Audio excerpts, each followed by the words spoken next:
RS study में आप सभी का स्वागत है। कक्षा 9 एनसीईआरटी गणित में हम प्रश्नावली 9.3 कर रहे हैं, जिसका ये प्रश्न क्रमांक 15वां है। प्रश्न है हमारा कि चतुर्भुज ए बी सी डी के विकर्ण ए सी और बी डी परस्पर ओ पर इस प्रकार प्रतिच्छेद करते हैं कि एरिया ए ओ डी बराबर है एरिया बी ओ सी के। तो हमें सिद्ध करना है कि जो चतुर्भुज है ए बी सी डी वो एक समलंब है। ठीक है, तो बड़ा ही सिंपल प्रश्न है। तो हमको यहाँ पे क्या दिया गया है कि चतुर्भुज ए बी सी डी है, तो हमने चतुर्भुज ए बी सी डी यहाँ पे बना लिया है ए बी सी डी। तो जिसमें हमें क्या बताया गया है कि जो ए सी विकर्ण है, ए सी विकर्ण और बी डी विकर्ण दोनों का जो प्रतिच्छेद बिंदु है वो क्या है, ओ है। और जो एरिया है ए ओ डी का वो बराबर है बी ओ सी के। ये हमको यहाँ पे दिया गया है। तो जैसा प्रश्न में दिया है वो हम यहाँ पे नोट कर लेते हैं। ठीक है, तो लिखेंगे हल दिया है कि क्या दिया है हमको यहाँ पे कि ए बी सी डी एक चतुर्भुज है। ए बी सी डी एक चतुर्भुज है। ठीक है, जिसमें विकर्ण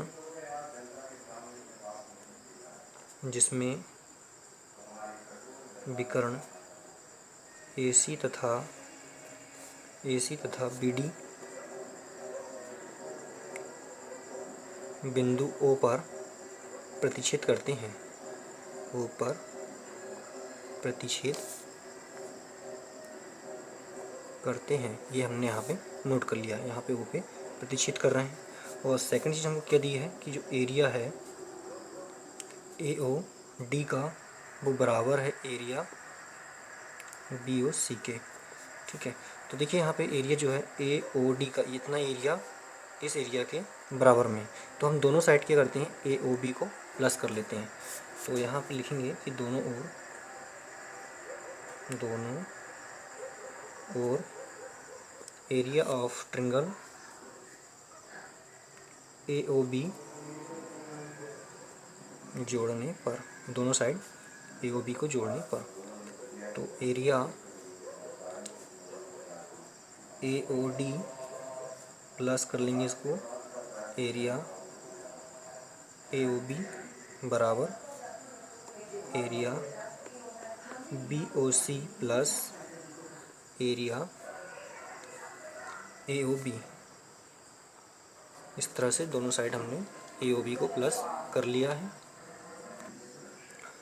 तो दोनों का एरिया मिला के ए ओ डी इसमें प्लस कर देना है क्या ए ओ बी को। तो ये पूरा त्रिभुज क्या हो जाता है डी ए बी या बी ए डी, पूरा एरिया हो जाता है ये। तो इसको हम पूरा लिख सकते हैं एरिया ए बी डी या फिर डी बी ए या ए डी बी, यहाँ पे कुछ भी हम लिख सकते हैं इसको, बराबर है एरिया।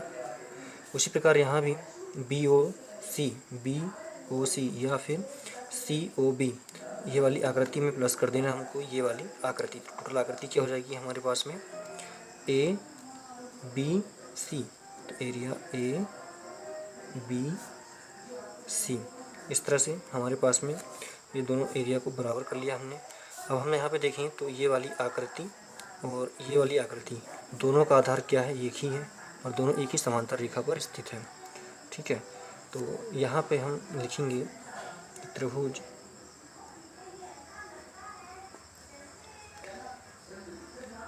ए बी डी और त्रिभुज ए बी सी एक ही आधार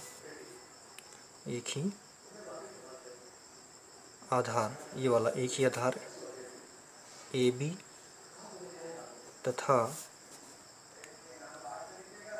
एक ही समांतर रेखा, कौन सी समांतर रेखा ए बी तथा डी सी। ठीक है, डी सी पर स्थित है, लेकिन अभी हमको ये सिद्ध नहीं करना है, सिर्फ यहाँ पे लिखना है अभी, क्योंकि ये समलम चतुर्भुज हमको बताना है। तो ये लाइन अभी हम नहीं लिखेंगे, यहाँ पे सिर्फ इतना लिखेंगे कि एक ही आधार पर स्थित है, और यहाँ लगा देंगे हम प्रमेय 9.3। प्रमेय 9.3 क्या कहती है कि एक ही आधार वाले बराबर क्षेत्रफल वाले त्रिभुज एक ही समांतर रेखा के बीच स्थित होती है। अब ये वाली लाइन इसके बाद लिखेंगे हम। पहले लिखेंगे प्रमेय नंबर 9.3। क्या लिखेंगे कि एक ही आधार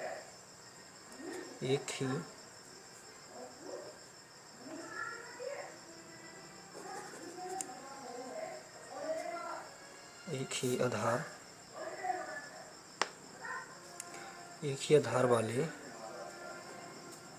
और समान क्षेत्रफल वाले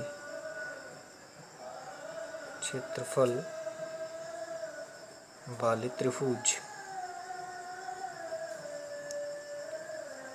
एक ही समांतर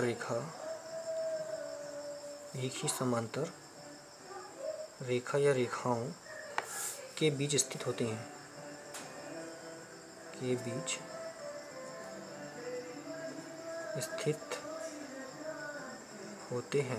तो हम यहाँ देखें तो एक ही आधार इसका AB और एक ही समान क्षेत्रफल है। अभी यहाँ पे हमने सिद्ध किया दोनों का क्षेत्रफल कैसा है, समान है। तो यहाँ पे अब प्रूफ हो जाता है कि ये वाली लाइन जो हम लिख रहे थे कि एक ही समांतर रेखा, तो प्रूफ हो जाती है कि एक ही समांतर रेखा के बीच स्थित है अभी। तो यहाँ पे क्या हो जाएगा कि त्रिभुज ABD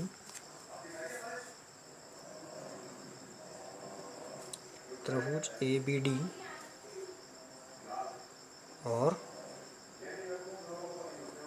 त्रिभुज ABC एक ही समांतर रेखा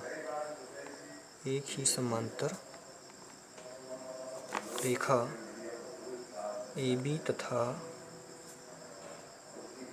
CD के बीच स्थित है। अब हमने सिद्ध कर लिया कि ये वाली रेखा इसके समांतर है। अब हमें सिद्ध ये करना था कि जो आकृति है ABCD ये एक समलम है।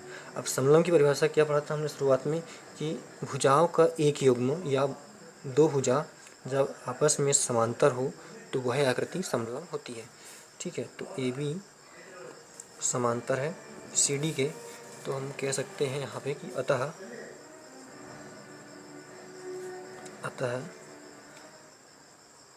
ABCD एक समलम है। ठीक है, इस तरह से हमारा एक क्वेश्चन कंप्लीट होता है। स्क्रीनशॉट अगर लेना चाहें आप तो यहाँ से ले सकते हो बिल्कुल।